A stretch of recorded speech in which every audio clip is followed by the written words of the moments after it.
So welcome everyone to our first sit-down series video. Today I've got my guest here, Dr Henk Smith. We're going to introduce him, even though if you work in the turf industry, if you worked in the professional turf industry, he really does need no introduction. He is one of those people that you love that when he walks into your shed and provides some advice, but he's a doctor in plant pathology. Many years at Syngenta developing products there, as one of the technical experts there. I'm going to share with you a bit of an anecdote from Henk. Back 2018, the Wellington AGSA conference, the Australian Golf Course Supers Association conference.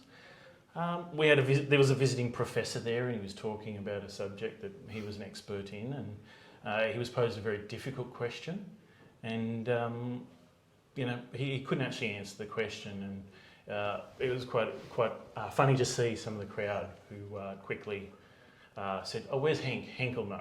That's the kind of knowledge that Henk has, and the kind of respect that he has within the professional turf industry. Your current role is now with Living Turf as a technical expert, which obviously suits you quite well with your background.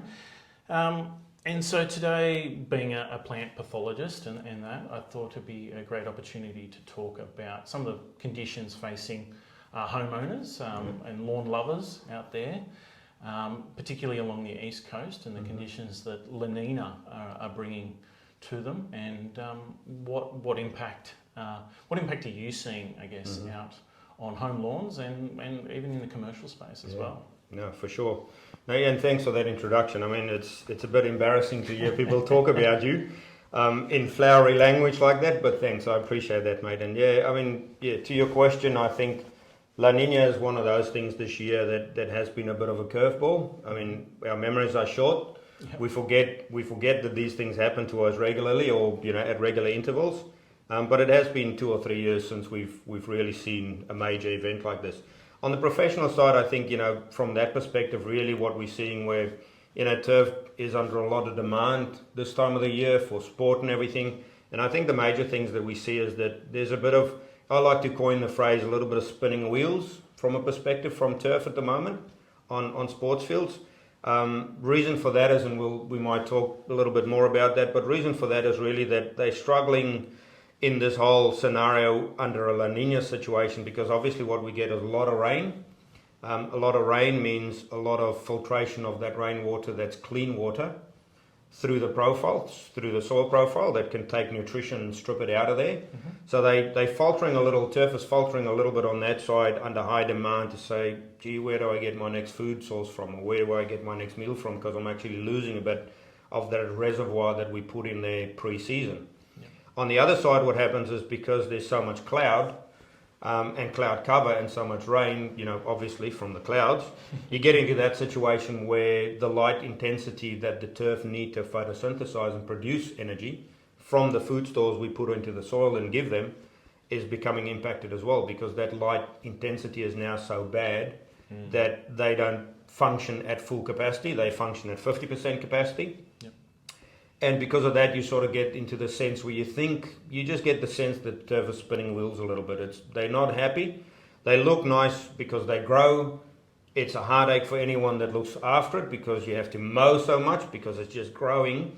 But the actual quality and the hardness, if I call it that, of the turf that gets hardened off through summertime to become wear tolerant, to handle the sports and all those type of things, is not happening. So the turf is very soft, a lot of growth, soft growth, that opens it up to all sorts of disease issues, because there's obviously longer periods of time where there's wetness on the leaf, free water around, humidity, all these type of things that just makes all these turf pathogens say, hurrah, we've got food, we don't care whether you guys are struggling for food, we've got food and we're happy as. So that's sort of the thing that we see from a professional side, definitely. And I think, when I walk or drive around, or definitely, we walk a lot. So, I go past a lot of home gardens that I sort of peg in my mind, because we walk past there maybe once or twice a week. And I always look at these because there's some really good yards out there and some really good lawns. But even those guys that sort of come through winter or last summer in really good shape are sort of looking a bit scrappy at the moment. And the reason for that is guys just can't stay on top of the mowing regime because the turf is growing so quickly at the moment. But I think, you almost then becomes a bit of a tale of two cities here, because you say, well, it's growing quickly, but yet I say that they're spinning wheels because they don't really know where their next meal is coming from. But I think you have to understand why it's growing so quickly at the moment. It's not necessarily because there's too much food for it. It's actually driven from the perspective of chasing the light. That's where it comes from, because turf, and I always sort of think about it in my mind to sort of put, good examples there, is to say, if you've ever driven down the highway to Canberra or up north or wherever you go past a place where they cultivate in forestry, either eucalyptus or pines, you go past those plantations and two things you see. Lots and lots of trees planted really closely together and very straight, clean stems, especially when they get a bit older. Now that sort of is a good sort of segue thinking about turf as well, because I always sort of bring those two things in line. The reason why we do that in forestry is to produce long, straight stems for the wood quality that we want. Yeah. And the reason why the plants or the trees do that is because they're so close together, they can only photosynthesize and harvest light through the tree canopy. But they're in competition with the guy straight next to them. So if I'm here and I can grow slightly quicker than you, I've got the advantage. So you don't want to be left behind, so you try and do the same thing. And that's why we sort of get this situation where you get these plantations. That looks really good. Yeah. Same thing happens in turf. Remember, turf is much smaller, but it's just a collection of thousands of individual growing tips and growing points that does exactly the same thing. It's got a growing tip that produces leaves, and it competes with the bloke next door to get to the light. Yeah. Although it's one interconnected system, if you think about a stolonapid grass like buffalo or kikuyu or couch, they compete with each other. So in a situation like now with La Niña, we've got cloud cover, not good light. All of them says, well, I need to compete. And it's actually overridden by hormones more so than nutrition. Yep. They go after it. They produce these longer leaves. Because it's a longer leaf, they grow quicker. You have to mow it more. It sucks out of the, that whole plumbing system, if I call it that's inside the plant. It produces water vapor through the stomates that goes into the atmosphere. That creates positive suction pressure inside the plumbing system of the plant that helps it to suck water and therefore nutrients out of the soil. So we all understand that sort of little system. When that all happens, in this situation, it says that I need to suck harder because I'm producing a longer leaf because I'm chasing the light. Yeah. So I'm in two things. I suck more nutrition out of the soil, but now we sit with all the rain that washes that nutrition out of the soil. So I'm actually... Think about the straw that I'm using is sucking a half Coke, half water mix instead of a full Coke mix. I'm not going to have the satisfaction and get the amount of sugar that I get out of a full Coke mix, yeah? So from that perspective, I think that's in the one sense why it's struggling a little bit. And then also chlorophyll, which is the green part of plants that make it green, is more diluted into those bigger leaves and there's longer leaves. So the turf looks straggly, it looks a bit yellow, not great. So the whole neatness and the thing that you get out of looking at a good piece of turf that's green, tight and beautiful is out the door at the moment. Yep. So that's got, in a not so small nutshell, but that's more or less the idea of more or less why we see what we see at the moment. It's really just how this La Niña type environment is driving it, and it's not unique to home lawns. It happens on the professional side as well, for sure. Same challenges. Yeah, no, I think a very good summary there, Henk, of certainly what I'm seeing out there. And I think you've touched on a couple of key points there: the light and the upward growth, the leaching of soil nutrition, and the fleshy growth that then is susceptible to disease. And I guess that's why I've actually got these products in front of me today, because it's a good segue, I guess, into talking about plant nutrition. The upright growth and that excessive growth and what that means for plant nutrition, also disease and fungicide usage. How about we start by just talking on plant nutrition? Sure, absolutely. Leaching of soil is a bit of an issue. So what's the best way to combat leaching of soil? And I think, back to again, even on a professional perspective, in a season like this, we can go out and spend the money and the time to put out granular fertilization all the time and try and build that reservoir in the soil again, just to get it washed out with every rain event. So even on professional side, it makes a lot of sense, and that's what sort of a lot of guys are doing, is to switch to a foliar feeding program at the moment, because what you do is you actually get the nutrients into the plant itself to use it there to produce what it needs to, and underpin the suboptimal level of photosynthesis helps to actually have the nutrition right inside the plant to strengthen that a little bit. So, something that at the moment is really good and well balanced is something like Nourish. We've got Nourish in the range. Nourish has got not a huge amount of nitrogen, so if you use that, it's a good combination of nitrogen, potassium and phosphorus to help you get all those initial elements in. Obviously it's got good bacteria, bugs, everything that helps you to really sort of get that into the plant. Biostimulants, a whole heap of things that will help the plant in this situation where it's actually on the back foot a little bit. Help it to have these things inside its system very quickly to help it cope with it a bit better. Yep.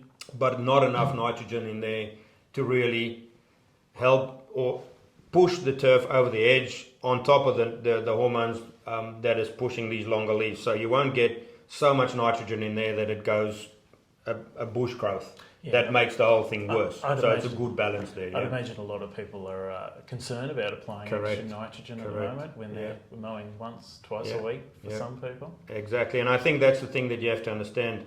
Why I said that most of the vertical growth you get at the moment is not really pushed by nutrition, it's actually pushed by low light.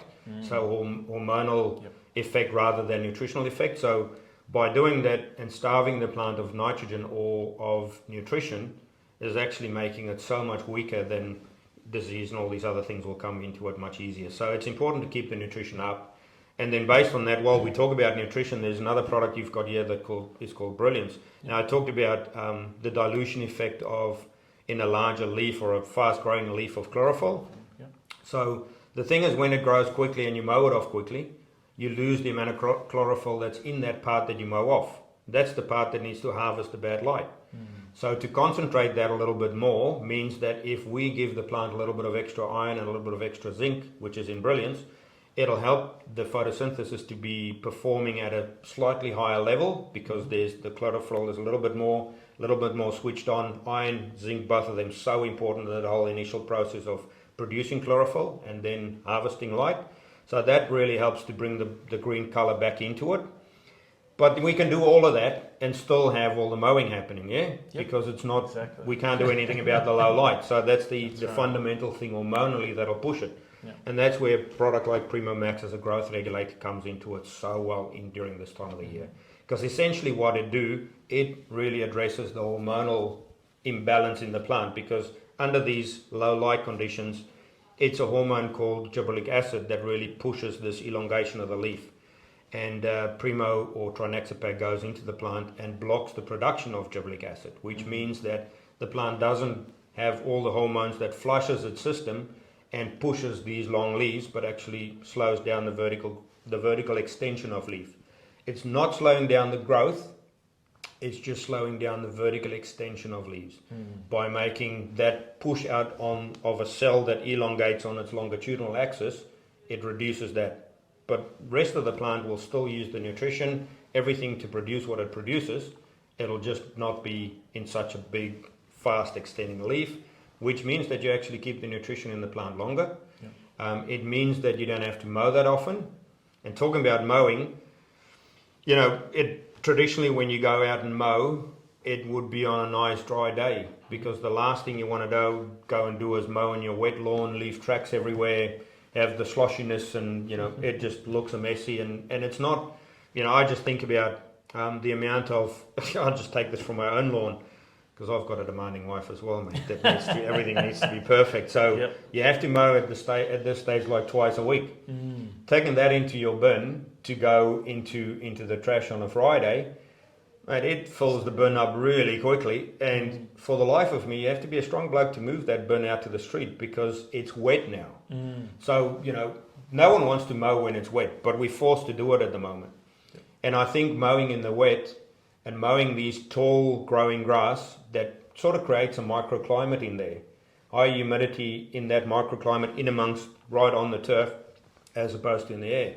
That is the breeding ground for disease. Yep. The more you mow, the more physical wounds you make, and the more places there are for these pathogens to get in and cause all sorts of issues. Now, it might be that you don't sit in, you might be one of those blokes, and I know that this is the thing that we do in professional turf. The whole idea of a program, the whole idea of all the inputs we do is to build the strongest possible turf we can to stand up against the rigors of play, of presentation, all these type of things.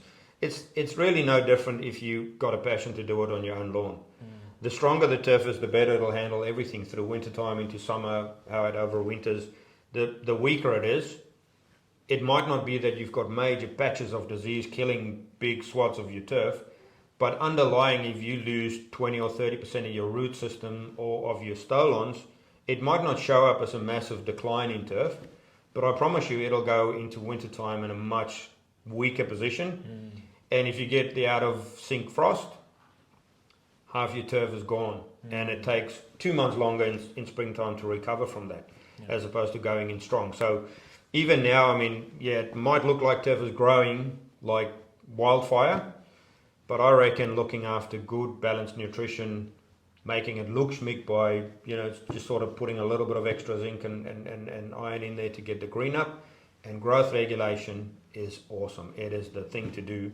It's rife at the moment through professional turf. The amount of growth regulation that gets used out there is a lot to keep that in check. And then obviously you have to look after the fungi as well. The pathogens that come into turf can cause so much issues. So, a good idea is, obviously for, last little point I'll make on this is for homeowners, the amount or the variety of fungicides available to them is not as wide as it is in professional use. In professional use, we've got systemics that last up to 4 weeks. We've got options there to play in this situation. In homeowner world, you almost have a lot of contacts that is freely available, not so many systemics, and something with a contact fungicide. Remember, if you spray it onto your lawn today and you don't have growth regulation on there and you can't curb this high growth rate, wherever you spray it is where it'll sit. Now, what you get today, and I always use my arm for stuff like this because it's a bit of an explanation, but let's say up to the middle of my arm was the leaf that was out today when you spray it. Let's say it's Saturday. That part will be at the very top of where you get to on Wednesday when you mow, because all the rest of this would have grown out of the growing point from Sunday to Wednesday. What did you cut off on Wednesday when you cut? That part that you sprayed and was there on Saturday. So all your fungicide as a contact that sort of has got in the formulation this thing of, call it a sticking and staying power. There's surfactants and stuff in there to make sure that the contact when you spray it actually sticks where you leave it. Once you cut that off, you sit with nothing. It's gone for the rest of it, and now you've got a wound in there as well, and humidity that keeps on going, and rain that keeps on going. So it's important to sort of think, when you start thinking fungicide, it's a bit of a waste to just put a fungicide on without curbing the amount of growth that's there and the interim. So looking at good nutrition, growth regulation, fungicides, if you do all those together, you get to a point where the turf is not growing overly much. It takes the pressure off you for mowing. You can get back into a thing where there's enough nutrition in the plant to look after itself. There's enough green material in there so it looks good, and you can actually protect it from the fungi that gets in there, because the fungicide you put in there stays in there long enough. So good sort of bundle to think about that really works well in combination. You touched a bit on Primo, a lot on Primo Maxx. It's a fantastic product. Certainly, I would say one of the favourite products of the turf industry. Absolutely. And critical products, as you explained, not just normal maintenance, but also disease prevention and the results with fungicides. So let's touch a bit more on that.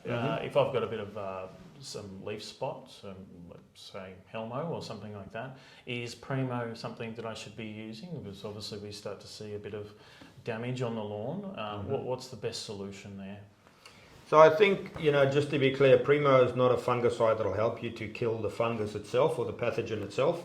All that it'll do, it'll minimize the softness, if I call it that, in the turf, because it's growing so soft and so quickly. So it sort of artificially hardens it up a little bit. It keeps nutrition in the plant longer. So, you think about ourselves as well. Just, you know, we've all gone through COVID now, and we all think about our immune system with vaccinations and all these type of things. So turf has got not a vaccination system, sorry, a immune system as well. But immune systems are energy heavy input requirements. So if you don't have the energy to put into it, you start to take a bit away from it. That weakens it up a little bit. And I think from that perspective, Primo helps because if the plant is not wasting energy of pursuing this massive leaf growth, it keeps the energy back, and it can actually afford more energy towards the immune system to look after itself. So it helps in that way for sure to support the fungicides that you can do. And fungicides obviously is the stuff that'll kill the pathogens themselves or the fungi themselves. So in that sort of combination, if you have a situation where you've got like Helmo that goes in, because Helmo basically what it does as well, it contributes to this whole woe of the plant of not having enough light.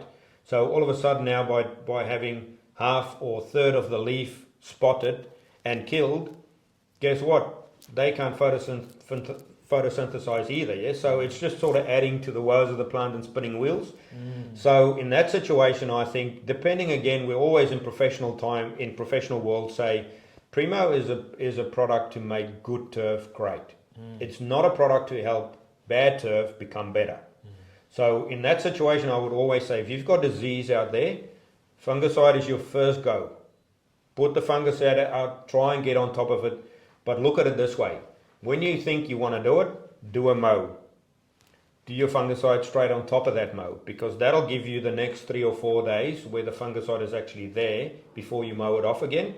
And I would then say, let it go for 3 or 4 or 5 days, depending on where you go. Let it get on top of the disease, do a mow, and after that mow, you go and do a combination of a Primo and another fungicide. Because something like chlorothalonil has got very, very low risk of developing resistance in diseases because it's multi-action. So you can use it, you know, on a weekly, 2-weekly basis to get out of trouble. So if you're in trouble, you can use it on a weekly basis. It easily mixes with the Primo in a tank to do that together. And that way, basically what you do is you do your first application to try and control the population of the fungus. Then you come back and mow, and obviously you accept that some of that fungicide you're going to mow away. So after you mow, you've got on top of the population a little bit, then you regulate the turf so it doesn't go so quickly, but put more fungicide in there so it stays longer. And that backup means that the first, let's say 60 to 70% control of the population you got with your first application, now you've only got 40% to control, but the environment is pushing that all the time. And these guys go quick. Yeah. They Ferraris of the world out there as far as how quickly they go. So you need to have a backup there to make sure you cover the rest of the season, or the possibility of more infections, because the environment is conducive, is good, and it'll keep on going. So if you back off, it'll just come back at you very quickly. So that's probably the best way that I think about doing it. Okay, cool. Well, thanks for that, Henk. Just to summarise the thing, our discussion today, don't back off on your plant nutrition. Just get the right plant nutrition, add a little bit of iron and zinc from Brilliance to maintain that chlorophyll and colour. Ensure you're using a growth regulator like Primo Maxx to really keep that turf nice and tight, nice and dense, giving it the best chance to stop spinning its wheels and harden it up for autumn and winter. And look for a product like Chlortan with the chlorothalonil active ingredient if you're having fungicide issues. Yep, and probably not the best thing to do now is a 30-00 granular, for sure. Too much nitrogen in there, so no, we don't want that right now. Yeah, 100%. Okay. So yeah, no, you're right, absolutely. That, in summary, that's on the ball. Awesome.